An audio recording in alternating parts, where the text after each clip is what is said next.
ပုံမှန်ခွဲစိတ်ကုသမှုတစ်ခုကိုလုပ်နေတဲ့အမျိုးသမီးဆရာဝန်တယောက်ဟာမတိလိုက်ပဲခွဲစိတ်ခန်းပေါ်ကလူနာကိုကြည့်မိတဲ့အချိန်မှာအဲ့ဒီလူက6နှစ်ကြာခွဲခွာခဲ့ရတဲ့သူမရဲ့ ex boyfriend ဖြစ်နေတယ်ဆိုတာသိလိုက်ရတယ်ဒီလိုမမျှော်လင့်ထားတဲ့ပြန်ဆုံမှုကကံကြမ္မာလိုပဲခံစားရစေခဲ့တယ်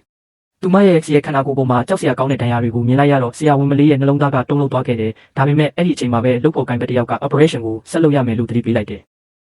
ဒါကြောင့်သူမဟာကိုယ်ခံစားချက်ကိုဖိနှိပ်ပြီး professional ဆန်ဆန်ခွဲစိတ်မှုကိုဆက်လုပ်ခဲ့တဲ့လူနာရဲ့အခြေအနေကအရန်ပြင်းထန်ပေမဲ့သူမရဲ့အံ့ဩဖွယ် story ကြောင့် operation ကိုအောင်မြင်စွာပြီးမြောက်သွားခဲ့တယ်အနည်းငယ်စိတ်အေးသွားတဲ့အချိန်မှာပဲလုပ်ပေါ်ကိုင်ဘက်တယောက်က shocking truth တစ်ခုကိုပြောလာခဲ့တယ် Minx ကအခု Mavy Boss ဖြစ်နေပြီနာမည်ဆိုးနဲ့ကြော်ကြားတဲ့အနေရရှိပြီးရက်ဆက်တဲ့လူတယောက်ဒါပေမဲ့ shark တွေကအဲ့ဒီမှာမပြီးသေးဘူးခဏကြာတော့အမျိုးသမီးတယောက်အမြန်ဝင်လာပြီးလူနာအခြေအနေကိုစိုးရိမ်တကြီးမေးခဲ့တယ်သူဆဲဖြစ်နေတယ်ဆိုတာသိလိုက်ရတော့စိတ်သက်သာသွားပြီး operation လုပ်ပြီးတဲ့ doctor နာမည်ကဘာလဲလို့မေးလိုက်တယ်ဒါပေမဲ့ doctor ရဲ့နာမည်ကိုကြားလိုက်တဲ့အချိန်မှာသူမမျက်နှာကဖြူဖြူရောဖြစ်သွားခဲ့တယ်ဘာကြောင့်လဲဆိုတော့အဲ့ဒီ doctor က Mavy Boss ရဲ့ပထမဆုံးအချစ်ဖြစ်နေခဲ့လို့ပဲအနားမှာရှိတဲ့ဆရာဝန်တွေကတော့ shock ဖြစ်သွားကြပေမဲ့ doctor မလေးကတော့အေးဆက်ဆက်နဲ့အဲ့ဓာတွေကအတိတ်ပါအခုဘာမှမရှိတော့ဘူးလူပြန်ဖြေခဲ့တယ်ဒါပေမဲ့အဲ့ဒီအမျိုးသမီးကပြောလိုက်တဲ့စကားတစ်ခုက doctor ကိုလုံးဝတုန်လှုပ်သွားစေခဲ့တယ်မင်းကသူ့အမုန်းဆုံးမိန်းမပဲမင်းကိုမေးဖို့အတွက်သူ့အရာအလုံးလုပ်ခဲ့တာ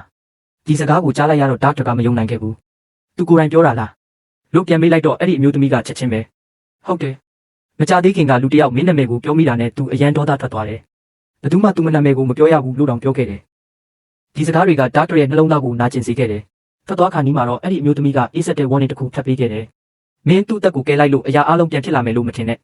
မင်းကသူနဲ့မတန်ဘူး doctor မလေးကတော့အားမရှိတဲ့အပြုံးတစ်ခုနဲ့မင်းနားလည်မှုလွဲနေတာပါလို့ပြောပြီးနူးညံ့စွာဒါနဲ့မင်းကသူနဲ့ပါတော့တာလဲလို့မေးလိုက်တယ်အဲ့ဒီအမျိုးသမီးကဂုံယူစွာနဲ့ကျမကသူ့မိန်းမလို့ပြန်ဖြေလိုက်တယ်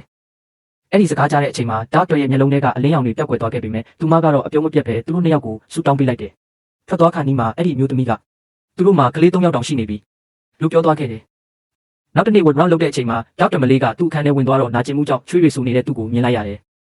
ဒါကြောင့်သူမကနူးညံ့စွာချွေးတွေကိုတုပ်ပေးလိုက်တယ်ဒါပေမဲ့အဲ့ဒီအချိန်မှာပဲသူမရဲ့ ex ကရုတ်တရက်သူမလက်ကိုဖမ်းကင်လိုက်တယ်doctor မလေးကလန့်သွားပြီးလက်ကိုချက်ချင်းပြန်ဆွဲထုတ်လိုက်တယ်ဒါပေမဲ့အဲ့ဒီယောက်ျားကတော့မင်းမျောနေသေးပဲဘာဖြစ်နေတာလဲဆိုတာသူမလုံးဝနားမလည်နိုင်ခဲ့ဘူးဒါကြောင့်သူမအဲ့ဒီနေရာကထွက်သွားလိုက်တယ်သူမမသိလိုက်တာကအဲ့ဒီယောက်ျားကမင်းမျောနေတဲ့ကြားကနေသူမနာမည်ကိုအထက်ထက်ခေါ်နေပြီးမျက်ရည်တွေတောင်စီးကျနေခဲ့တာပဲ